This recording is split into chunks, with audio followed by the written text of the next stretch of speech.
This was quite a surprise. There's been a total of 5 new charges against Bobi Wine and dozens of his supporters, alongside those very, very serious treason charges. Now, Bobi Wine and his lawyers have dismissed these charges, saying that they're politically motivated, calling them ridiculous charges that he would challenge in court.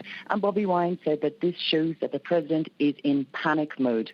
Now, it comes just a few days after an opposition activist, Stella Nyanzi, was convicted and jailed for 18 months on very similar charges of annoying and disturbing the peace of President Museveni after she insulted the president on Facebook.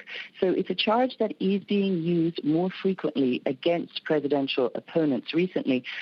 And as you said earlier, this comes a few weeks after Bobi Wine announced that he was running for president, and any conviction can disqualify him from that. And these charges are much easier to prove than those treason charges. So new charges could be a serious threat to his presidential run. So you don't think the timing is a coincidence? Well, Bobi Wine and his supporters have been in the news since he announced that he had run for president. It has given him a new relevance, a new breath of fresh air and more media attention. But in the past few days, there's been a story that's been attracting a lot more attention. That is that one of Bobi Wine's supporters and friends, another musician called Ziggy Wine,